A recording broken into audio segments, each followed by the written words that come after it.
ninth wonder of the world. Atragon, an earth mover. A flying fortress. A submarine. Atragon, technology's newest, fights all the powers of black magic.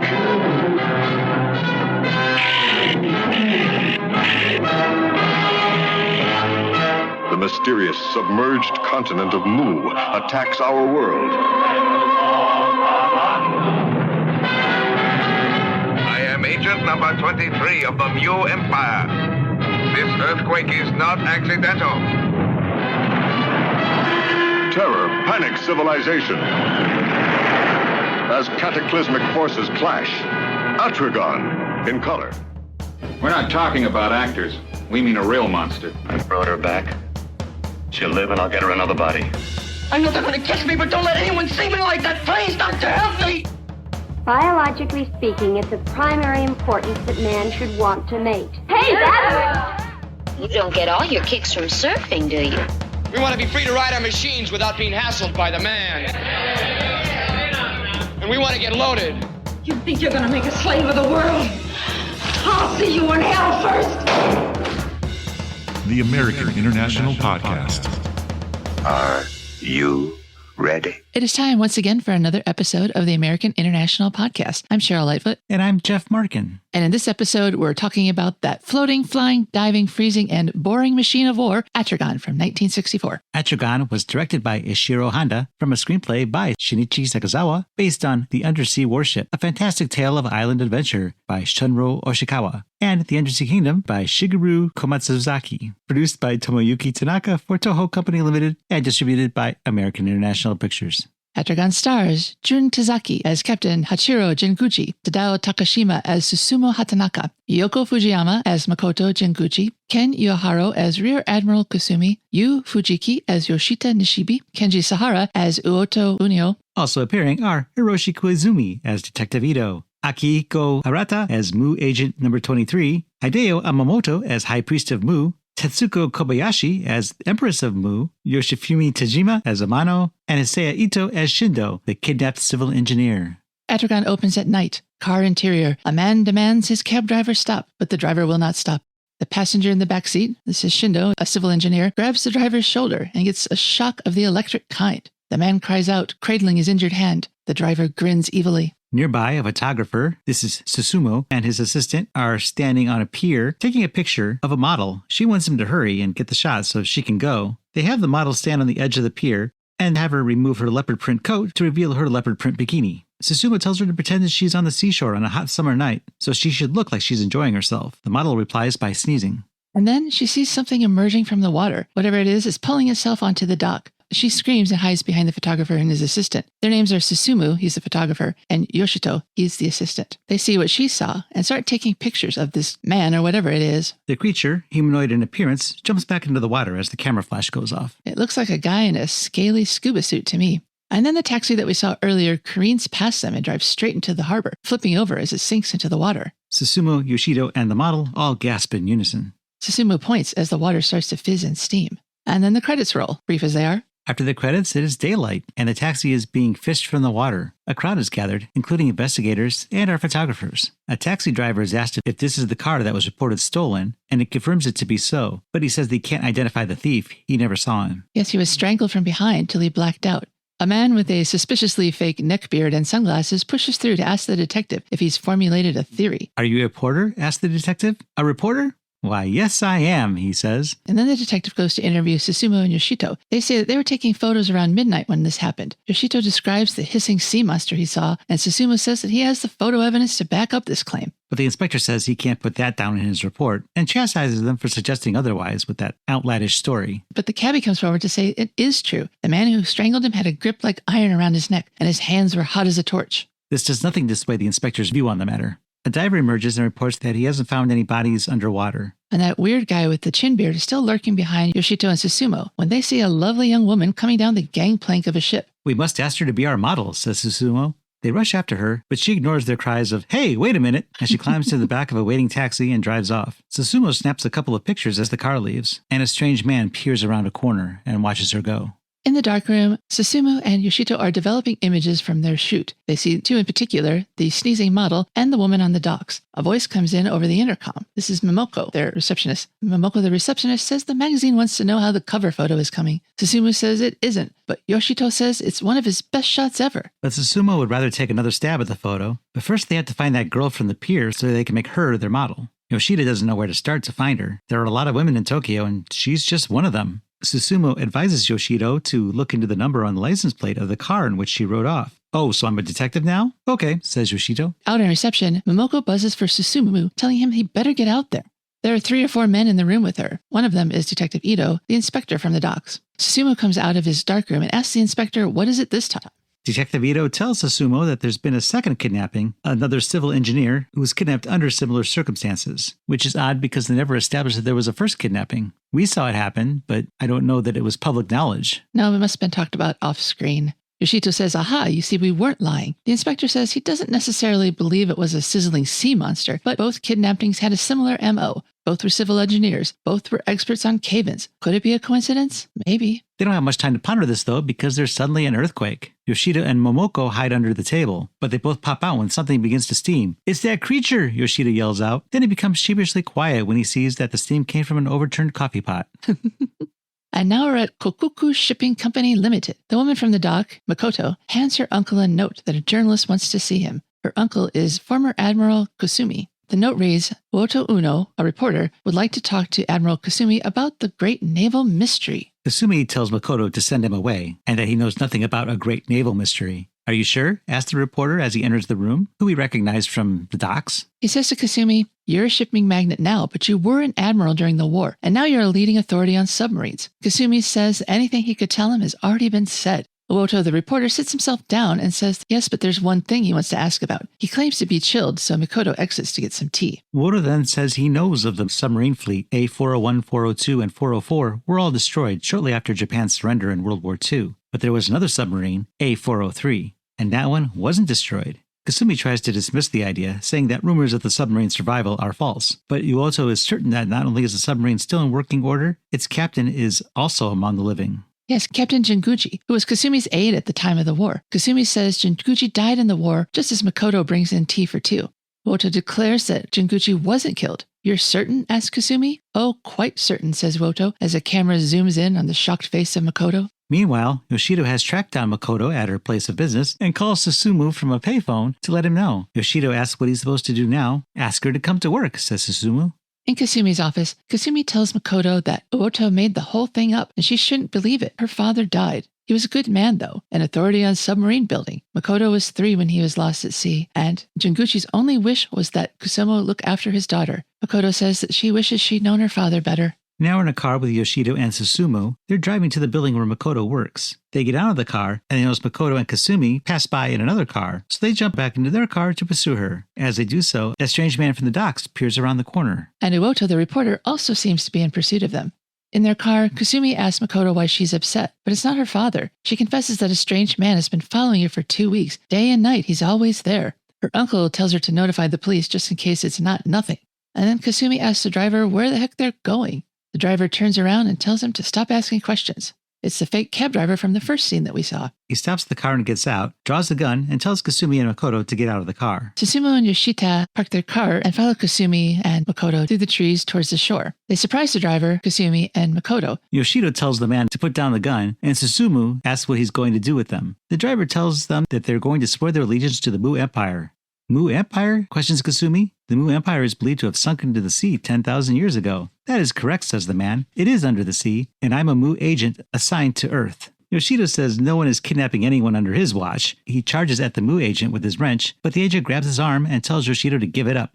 The agent grabs the wrench from Yoshito and turns it red hot just with his touch. The agent says that all of them will be taken to work as Mu slaves. Just then, Makoto spots a monster emerging from the sea. But there's more than one. The Mu agent on the shore says that all of them are agents, and they're going to get them all into the submarine that will be arriving soon. While everyone is distracted, Susumu hits the agent and the agent drops his gun. Susumu and the agent wrestle in the surf as Kasumi grabs the gun. The agent puts up his hands but tells Kasumi it's no use. If you shoot me, another agent will take his place. Kasumi's like, regardless, we're taking you into the police. Oh, no, you're not. We shall meet again. And with that, the agent runs into the sea. and Kasumi fires the gun a few times as he and the other agents disappear under the water. Now we're in the police station. Kasumi has given a gun to the police. The inspector goes over Kasumi's story. He fired the gun and the man disappeared into the sea. And the rest of the group from the beach are there. Yoshito explains about that country of Mu until the inspector is pounding his own head. A policeman and a lab tech come in with a package. It's for the Admiral, but it was delivered there to the station. And the return address says it's from the Mu Empire. It's strange that he'd be receiving mail at the police station, so one of the police officers suggests it might be an explosive. So he'll open it. The civilian's back against the wall while the detective and other officers gather around to watch the brave man delicately open the package. It's funny, it's a silver box with Mu engraved on the top of it. It's also funny that if it was explosive, that they'd still all be dead, regardless of who's opening it. But it's not an explosive, it's a reel of film. Susumu takes pictures as Kasumi unreels it and holds it up to the light. And now the film is being played to a room full of Navy brass. It's the story of Mu, its origins, and how it's thriving on the bottom of the ocean. And why is it thriving? Because they've harnessed the heat from the Earth's molten core to use as their own sun. There's some cool miniature effects here. As the film is screened, Kasumi recognizes a submarine. It's the A403, the sub that went missing, and the one that was piloted by Makoto's father. The film's narrator says that they captured the ship, but without Captain Jinguji. They know that he's been building an underwater battleship he's calling Atragon, and they don't like it one bit. He goes on to warn that the day of conquest is coming, and soon the entire world will fall under the power of Mu. And that they had better stop Captain Jinguji from making that sub. The film ends, and those in attendance of the screening discuss what they've seen. Assorted cast members assess threat level Mu. Some think it's like a nightmare, but they all agree that the best course of action is to inform the United Nations. Now we're on a naval ship somewhere in the ocean. Some sailors listen to the report of the upcoming UN session when a sailor spots a column of steam coming up from the middle of the sea. They reverse engines just as the sizzling Mu sub emerges from the ocean close by. But before they can abandon ship, the Mu's detonate their vessel, engulfing it in flames. A report goes out that the ship was attacked and the United Nations have coordinated a defense. And we hear this over stock footage of military installations, vessels, and even a space station. Now sailors on a U.S. submarine spot a strange vessel, but they're under orders to follow, not fire. When that sub dives, they dive too. The Mu submarine is going deeper than it is safe for the other ship to follow. The captain calls for them to surface, but the valves aren't working, and the submarine is crushed from the pressure, and all aboard are killed, I assume. It would be hard to survive that. And now we're at a meeting of military minds who say the greatest sub in the world was lost in pursuit of the enemy. So what can they do? They debate using an A-bomb or a nuke. Then one admiral says that they must try Atragon. Atragon hasn't been tested yet, but the Mu do know about it, and they do seem to fear its potential.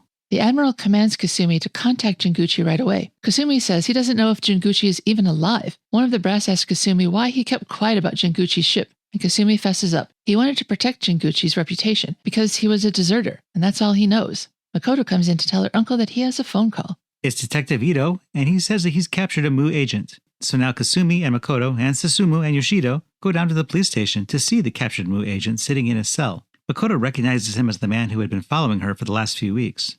The prisoner hasn't talked, he just keeps repeating the same number, 85618. The man hears Yoshito say that he could be a Mu agent, and this he heatedly denies. Kasumi says that he recognizes that number. It's a serial number, the one thing prisoners are allowed to give when they're interrogated. He introduces himself as retired Admiral Kasumi and gives the man permission to speak. The man bows and starts to talk. His name is Tomi Amano Amanosomi. He was in the Navy under Captain Jinguji. And he's still alive. Makoto gasps and faints into Susumu's arms, and Amano is released from the cell. Kasumi asks where Jinguji is, but Amano says he cannot relay that information. Just then an earthquake hits, and a voice is heard over the intercom that says, "This earthquake is not accidental. This is Agent 23 of the Mu Empire speaking. Remember me?"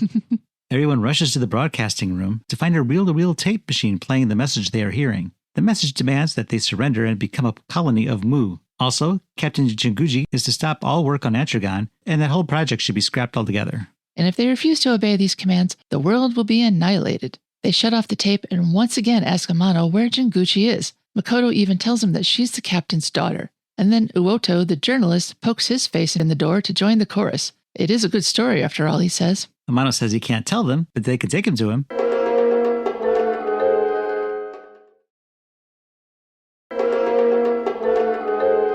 So now Amano, Susumu, Yoshito, Detective Ito, and former Admiral Kasumi and Makoto are all on a Pan Am flight to an unknown destination. And they brought Uoto along too, to keep him from releasing the story.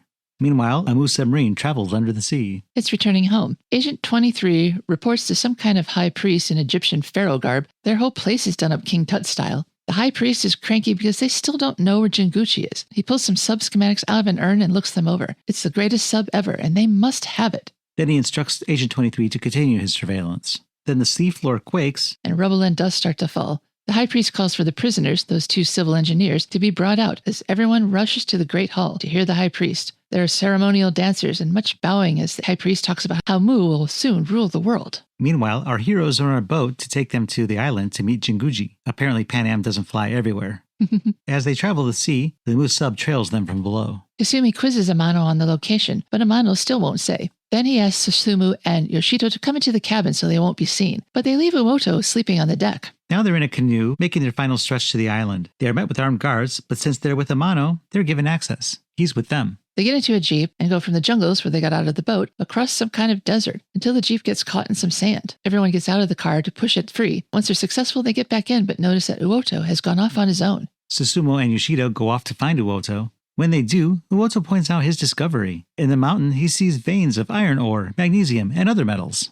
And now they arrive at the island's headquarters. Amano is sent in to prepare rooms for the guests, as Lieutenant Fuji introduces himself to the new arrivals. Kasumi tells the lieutenant that it's urgent, he must see Jinguji, and the lieutenant says that he'll go summon him. So now Susumu, Yoshito, Makoto, Uoto, Kasumi, and Detective Ito are sitting around a table, waiting to see Captain Jinguji. Isn't it weird that Detective Ito came along? It's very weird that Detective Ito came along. Susumu mentions that he hasn't seen any place that looks like it could be harboring a submarine. Uoto tells him it's underground. He can hear the machinery running beneath them. Just then, Captain Jinguji comes in, and Kasumi stands to face him. Jinguji thanks him for keeping silent about his treachery 20 years earlier. Makoto stares at her absentee father, but he ignores her. Then Kasumi introduces his friend to his daughter, Makoto. He just glares at her, and she falters. Ouch. He does admit, when asked, that she's grown into a lovely young woman. But then it's time to get down to business. They all sit around the table, and Jinguji tells them about Atragon. Tomorrow it's being tested, and Kasumi can attend since he's there. Kasumi informs Jinguji of the Mu's impending attack, and asks that Jinguji help in their defense. But Jinguji says he will not. He created Atragon for the glory of Japan, and the other countries can go screw themselves. By now Makoto is hurt enough. She runs out, and Susumu goes to follow, but first gives Jinguji a how dare you lecture, and then he goes after his lady love. Jinguji asks what his deal is, and Kasumi says that he's here with Makoto, and she's in good hands with him. The next day, the group is being escorted to the Atragon testing viewing area. They have to stop when they come across Yuoto, who has gone off exploring on his own. The armed escort chastises him for walking the island unescorted. Yuoto apologizes and joins the group. They keep going and find a hidden door that leads to a staircase. They take it down to an elevator and go even further below the earth. And then we get the Atragon money shot, just as prepare to launch is called out. A periscope. The gates are open and Atragon goes through them. Susumu starts snapping pictures. The gates close and the Atragon crew waits as the waters rise around the sub. Now the group is topside, looking out to sea for Atragon. It rises from the sea and goes airborne. It's a pretty amazing craft. Yeah, even Uoto is taking pictures now. After all, he is a journalist. That night, at a celebration for the day's success, Captain Jinguji says tomorrow they're going to test the zero cannon, which freezes anything at 273 degrees below 0 Celsius. But Kazumi has concerns, and he's not going to let that stop him from putting a damper on the situation. He says that the A403 sub that Jinguji was in charge of is now in the possession of the Mu Empire, and he asks how they captured it and how did they learn of Atragon. Jinguji explains that they were suddenly attacked. They didn't have time to fire the torpedoes, so Jinguji gave the order to abandon ship and says they must have discovered early designs for Atragon on board. He had to leave them behind. And once they saw them, they realized what he was building. Kasumi starts needling Captain Jinguji about using Atragon to save the world. Jinguji bristles. Japan's prestige must be restored, and only Atragon can do that. They bicker a bit more, but no minds are changed. The next day, Makoto is on the beach, staring off at the sea. Jinguji comes behind her and asks how she's doing. She says that she's angry that he won't help them, and she hates him for it. She runs off, and Jinguji sees Susumu watching him from the hillside. Jinguji asks Susumu what he thinks of him, and Susumu says he thinks he's a traitor to the world. I think your reasoning is incredible, he declares. Then Jinguji hands Susumu a picture of him and a 3-year-old Makoto. He says he's treasured that photo for years, but now he wants Susumu to have it, and Jinguji tells Susumu to take care of his daughter. Over by a garage, Yuoto grabs Makoto and tells her that he's taking her to Mu, so he zaps her and drags her off. Susumu comes by and sees Yuoto loading Makoto into a car. Susumu grabs him and accuses Yuoto of hurting her. Yuoto says, "No, I was trying to save her. There was a bomb on the dock." Susumu isn't buying Yuoto's story though, so Yuoto zaps Susumu into unconsciousness too. And then all hell breaks loose on the island as a big explosion rocks the shipyard. Down below, the men are evacuating to the surface. One of the men tells Captain Jinguji that the reporter set off explosives in the dry dock. Oto speeds past them with an unconscious Makoto and Susumu in back. And now we're on Mu, where some weird ceremonial dance is being performed for the Empress. During the performance, Susumu and Makoto are escorted in.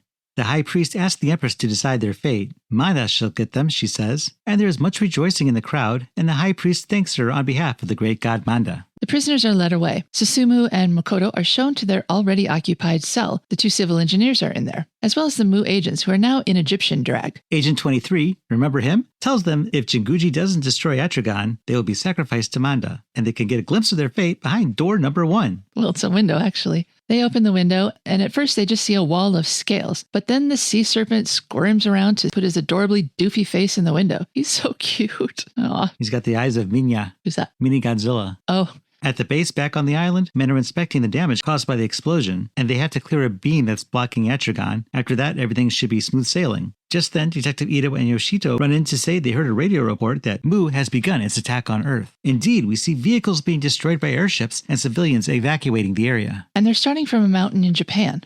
There are many Muites atop a smoldering mountain. And then we see scenes of people running, miniatures being destroyed, military responders fighting back, and further attacks from the Mu people. Back in Mu, Shunrō, the engineer, is returned to a cell after being tortured. Makoto asks if he's heard anything, like maybe a way out? We're under the sea, you know, Shunrō says sarcastically. Susumu pulls some rods out of his pocket, saying he pinched them after he was tortured, but supposes they're useless. Shunrō yells at him to not drop them. Those are nitroglycerin rods. Yikes.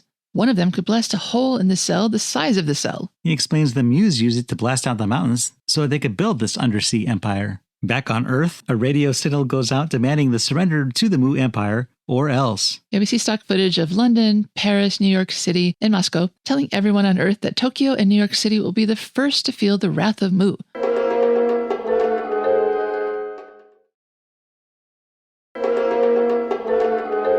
Back on the island, the hatch is still blocked by that steel beam. Yoshito is anxious about saving his friend. And then we see some military deployments, tanks, etc. And then again, we're back on the island, where Atragon is now free. Jinguji, Kasumi, Detective Ito, and Yoshida are all on board, and the submarine bores its way out of the base and into the sea. Kasumi asks Jinguji if he's ready to give an order to attack. Jinguji ponders this for a moment, then says he was wrong before, and he admits it. Maybe saving the Earth is a little more important than the glory of Japan.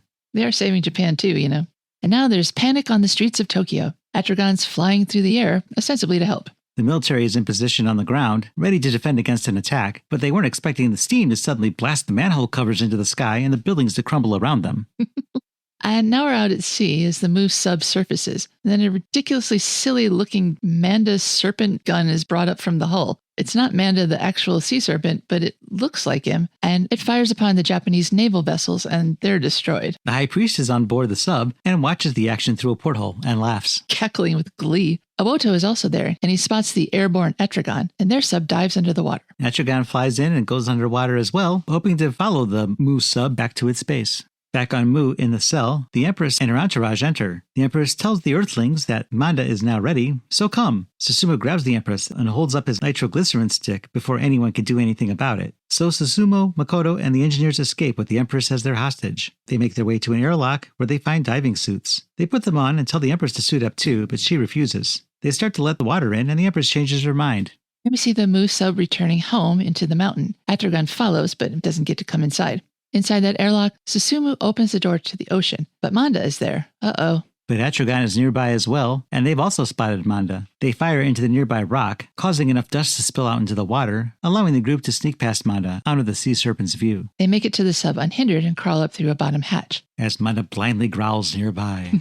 In the sub, we see Makoto and the others, now out of their suits, brought up into the control room. Makoto and her father share a moment, and then the Empress comes up. She confronts the captain and sits in his chair. They taunt each other for a bit, and the gist of it is that Atragon will attack the Mu's power source unless she signs a peace treaty. She won't, so it is on. The Empress tells them that even Atragon can't defeat them and the source of their power. Jinguji inquires as to what this power might be, and Susumu explains that they get their energy from the Earth's heat from a power chamber about 10 leagues under their base. By this time, Manda has noticed Atragon and attacks. Manda wraps itself around around the sub. They send out a charge to zap Manda, and Manda retreats back to the rocks. Then Atragon shoots off the zero cannon that stops Manda cold. Aw, poor guy. Then Atragon bores into the rock in search of that power chamber. Inside the Mu's operations center, Atragon is drilling through all their air ducts and HVAC units or whatever's down there. Whatever it is, it's a mess. On Atragon, the crew are suited up for battle. This includes Detective Ito, those civil engineers, and Susumu. And they get ready to head off the ship into the Mu headquarters. Inside Mu, the High Priest finds Atragon in the power chambers and can't accept this. He says that they will prevail. They run across expansive rooms, shooting Mus with their own personal zero cannons as they come across them. They find the controls of the power station and set off a time bomb. They escape back into the sub. Atragon freezes the Mu's cogs and wheels to stop them, and then reverses course and backs out the way it came in. Then Atragon surfaces just as the underwater country of Mu explodes. Atragon goes airborne as the Mu sub fires upon it. Atragon retaliates with its zero cannon, destroying the sub.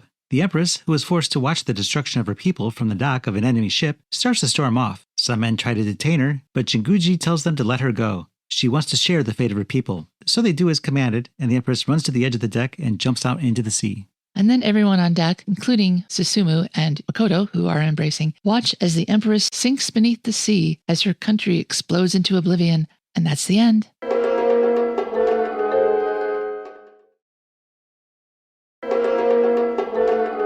Welcome back to the American International Podcast, where we're talking about Atragon from 1964. Screenwriter Shinichi Sekizawa based Atragon on the 1900s Shunrō Oshikawa novel, The Undersea Warship, a fantastic tale of island adventure, in which Japanese naval officers secretly build a drill-nose submarine on a remote island to serve their country's imperialist ambitions. However, producer Tomoyuki Tanaka wanted the film to be set in the present, making their motivation anachronistic.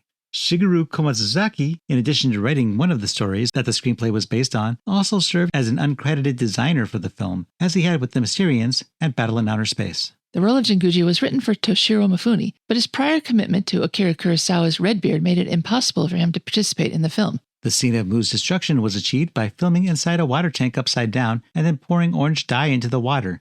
During editing, the image was flipped over to make it look right side up, making it look as if the explosions had reached the surface. According to the AIP press book, the ship Atragon, called Gotengo in the Japanese version of the film, was 500 feet long, weighed 10,000 tons, and it operates on air, on and under the water, underground, and on land. Atragon was equipped with anti-submarine missiles, hammers, drills, and caterpillars, atomic cannons shooting missile bombs, and refrigerating vapor cannons which freeze all objects instantly at 273 degrees below zero. 5 models of the Gotengo were built for the film, with steel hulls for supporting their internal mechanisms, all at various scales. The largest was 4.5 meters, about 15 feet long, manufactured by an actual shipbuilding company for the price of 1.5 million yen. This version was fully operational with wings, fins, gun turrets, the bridge, and the drill, all movable by remote radio control devices built into the hull.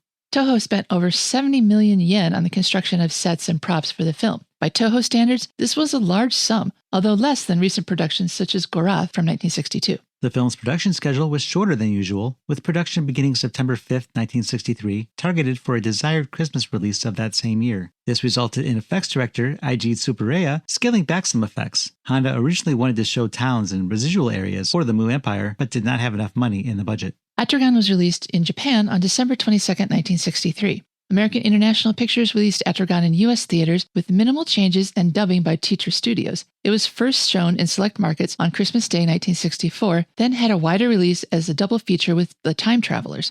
The name Atragon, derived from Toho's international title Atragon, is presumably a contraction of Atomic Dragon. However, AIP's dubbed dialogue refers to the Gotengo by the name Atragon. This shortening from 4 to 3 syllables was the choice of AIP, since several European markets released the film as Atragon in Italy and Atragon in France. The AIP press book recommended theater owners hold a drawing contest where people would try to draw what they thought Atragon looked like, based on a description of its qualities and abilities. They also suggested special screenings for local science fiction clubs, or for local defense officials and/or military groups. Another idea was to stencil Atragon is coming on busy streets, construction fences, and other spots to stir up advanced interest in the film. Taglines for Atragon include, "You will ride a super submarine from the outer limits of space to the evil empire at the bottom of the 7 seas. From 12,000 leagues beneath the sea, an evil empire unleashes the most destructive weapon ever conceived. Will it conquer the world or destroy it forever? An adventure beyond your wildest dreams as a superweapon meets super force with the fate of the universe at stake. See the terror swath of the deadly astral discs. See the exotic rites and grotesque passions of the kingdom of Mu. See Underwater Juggernauts of Destruction. See the Juggernaut of Destruction challenge the incredible empire beneath the sea. Atragon became the 13th highest grossing domestic film of the year in Japan, grossing 175 million yen.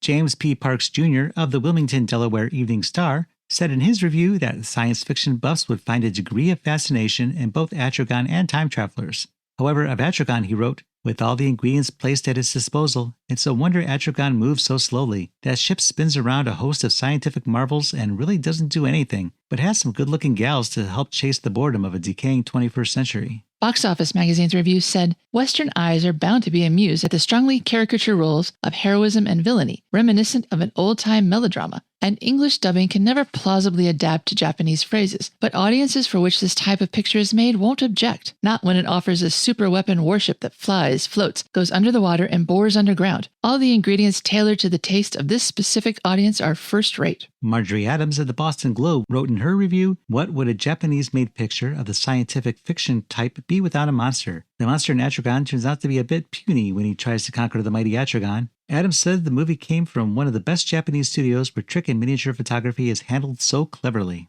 Bob McKenzie in the Oakland Tribune wrote, in Atragon, a hokey spectacle about a flying submarine that fights off invaders from a lost undersea continent, Toho made a serious mistake. They left out the monster. Without Godzilla or some other slimy stalwart to break things, the picture drags its tail so dismally that even the kids are likely to walk out.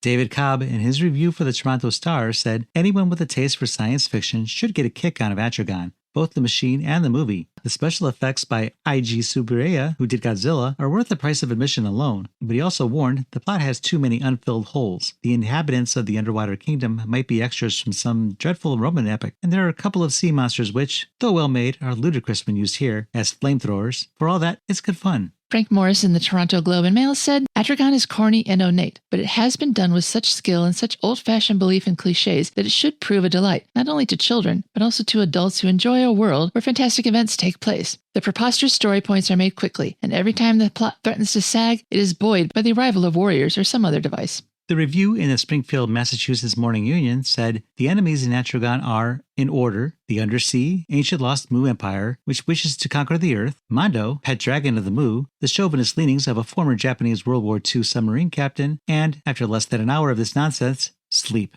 The production is done up in the average quality color, the dub soundtrack is in halting English, and the special effects are worth about a C+ rating. Carol Cass in the Richmond Times-Dispatch wrote in her review, Atragon has a few assets, including shots of Tokyo, an excellent color process, and some fine special effects. Unfortunately, it is mundanely scripted, poorly acted, dreadfully directed, and dubbed with accents that vary from satiric Asian to guttural English. We have come to expect better from Japanese filmmakers. Atragon became a popular feature on TV and at film festivals. It was re-released in 1968 as a support feature for Destroy All Monsters.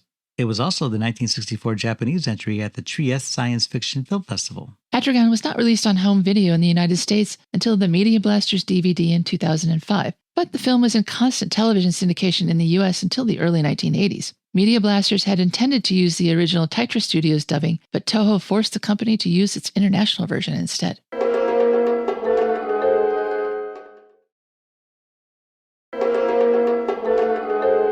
Well, this film is no Godzilla. I think we probably can both agree with that.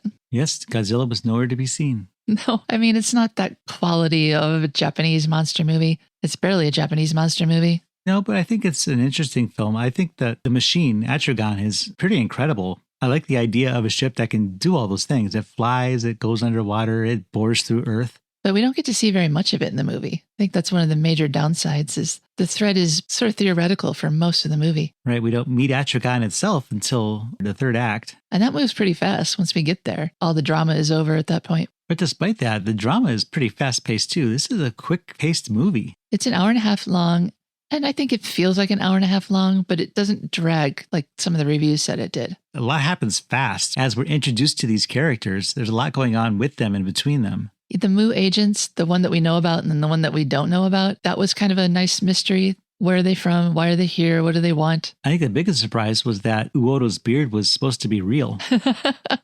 Well, he didn't take it off once he got back home, so it must be. I thought there were a couple things that maybe dragged on too long. It took Captain Jinguji way too long to agree to help out. He has this powerful mega weapon, and it takes his daughter being kidnapped for him to finally relent and help the Earth. When you're helping the Earth, you're helping Japan. It's not an either or. Right, you kind of got to choose your battles and fight the bigger evil first. And prestige is not really something that a submarine is capable of offering. It goes places. It does things. It doesn't restore honor. I wondered if they were thinking that maybe Jinguji wasn't aware that the war was over, but apparently he knew. He just wanted to get his own back after they lost the war, which I can understand. I think he was trying to save his reputation because he was a deserter. He gave up the ship, and that was a disgrace for him. So I think he was trying to make good on that.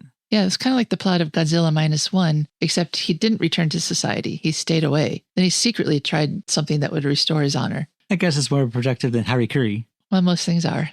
The monster was very silly. The adorable sea serpent, Manda, his face was so goofy. He had big googly eyes, silly grin. The hood ornament on the submarine that breathed rays or whatever, that was even goofier. I know. What was that? I thought it was Manda at first, but then I realized it was just part of the hull, and Manda was elsewhere at the time. But it comes up out of the hull. It's this squirmy sea serpent that shoots laser cannon fire. Yeah, it just looked ridiculous. I guess it was in honor of Manda? I mean, I guess it could have been like a baby Manda. It was smaller. That's not very respectful if Manda is considered your god. But I guess people put angels on Christmas trees, and that's pretty much the same thing, right? Sure. What I liked most about this movie, I think, were the people in it. At the beginning, there's just a suspicion that something is up. And we're with Susumu, the photographer, Yoshito, his assistant. And they're really funny. They're kind of the heroes of the movie. I'd say so. Who's not the hero of the movie, but still one of the good guys, is Detective Ito. I don't know why he's there. No, that was weird when we realized, oh my gosh, he came with them to track down this lost sub-commander. He was really dedicated to finding those kidnapped civil engineers. I mean, you can't say he found them, but he was there when they were found. So he could return them, I guess. But they would have brought him back anyway, so it wasn't really necessary for Ito to go with them. He just wanted an adventure. And can you blame him? That to me was the weirdest thing in the whole movie, even taking the sea serpent's look into account. Detective Ito's presence on that Pan Am flight and throughout the rest of the movie, it didn't seem realistic to me. Well, they brought Makoto. She's a civilian, but it was her dad. Yeah, she's family. It makes sense that she would want to go and they'd allow it. But actually, Susumu and Yoshida going is kind of weird too. Yeah, why did they go? This was like the civilians versus the Mu Empire. There were some Navy people in there too, but all the heavy lifting was done by civilians. I guess it was just Susumu's interest in Makoto that made him want to go along, and Yoshida just tags along wherever Susumu goes. Yeah, he's the boss. Just one more job. But it's not like he even tried to sit next to her on the plane. They were 3 rows apart. Oh, was he keeping an eye on Uoto, the so-called journalist? They had no reason to believe he wasn't a journalist. They brought him along because they didn't want him reporting the story. They could have just put him in jail. Might have been better for everybody. I did like Agent 23. It is Remember Me? Yeah, it's so funny. He was broadcasting from a reel-to-reel tape. So he broke in and he just rigs up this giant reel-to-reel tape and hits play and then leaves, trusting that everyone will get the message. But that makes more sense than when they were broadcasting to the entire world via an intercom. Yeah, and the message was heard over London and Paris and Moscow and New York. And everywhere else, we presume, the cities that they didn't have stock footage of. But there's like very limited miniature destruction in this movie. It's mostly people. Yeah, I think they could have made a more exciting story with the Atragon sub. Just a more Atragon story with the Atragon sub. Yeah, just make it some sort of an adventure rather than trying to stop a war. They deployed it selectively and infrequently, and it's the title of the movie. I would think if there was a sequel, that would be a lot more impressive. Yeah, we already know it exists. There's no reason to hide it or to be coy about it. They can just get out there and do some damage to whatever's popped up from the ocean floor this time. Right, you wouldn't have to wait till the third act for it to show up. And nobody would have to be convinced into using it. Why didn't they make a sequel? I see ads for like something called Super Atragon. Oh, well, we'll have to look into that. It wouldn't be AIP, though. No, it wouldn't be AIP. We didn't dwell on it, but there was that weird dance sequence to impress the Empress. I think it was just part of their everyday gathering. It didn't seem like this was a special occasion of any kind. So it was all these Mujians or Muvians or however they refer to themselves on the floor, dressed in Egyptian type garb. With blonde wigs. And doing this weird dance. And they don't get too far into it when Susumu and Makoto are brought in and then sentenced to Manda. But it's weird that they were doing it at all. I know.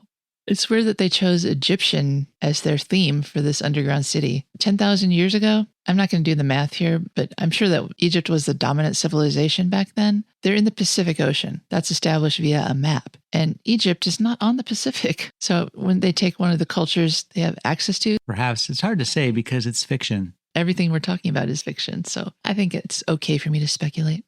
Well, I don't know if you have terribly strong feelings about this movie, but let's find out via your rating, Jeff. Using our AIP scale, where A is awesome, I is intermediate, and P is pathetic, how would you rate Atragon? Well, I don't have terribly strong feelings about it, but I think it was a decent movie. It's easy to point out where it could have been improved in just making the sub a bigger character in the film. But I don't think it detracted from the story they were trying to tell here. I do think that the idea of an underwater city surviving and declaring war on surface dwellers to be a time-tested and fascinating idea. I thought the interplay between all the characters here was fun, even though there was really no logical reason for them to be put together on this Pan Am flight to wherever they were going. We still don't know where the destination of the island. It was top secret. But I thought this was a fun ride for the most part. I feel strong enough about it to give it an A. It's a low A, but I think it's definitely worth at least one view.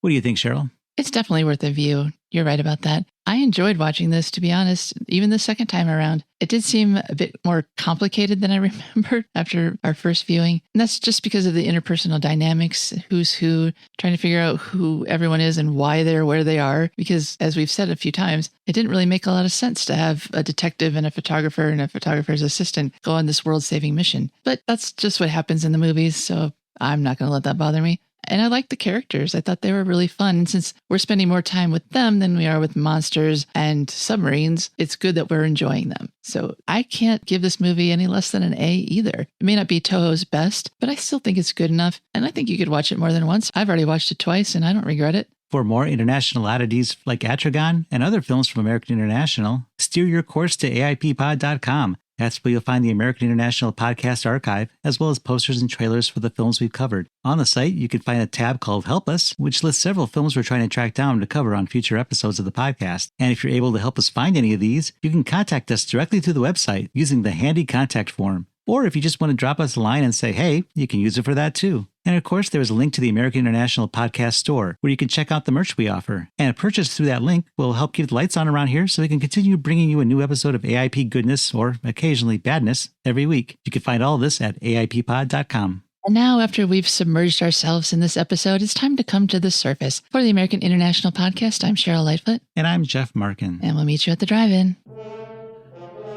Follow the American International Podcast on Instagram and Letterboxd at AIP_pod and on Facebook at facebook.com/American International Podcast.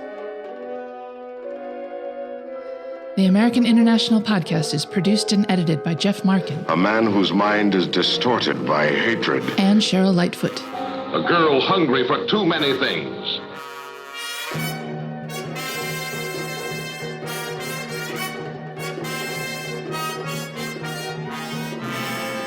The American International Podcast is part of the Pop Culture Entertainment Network.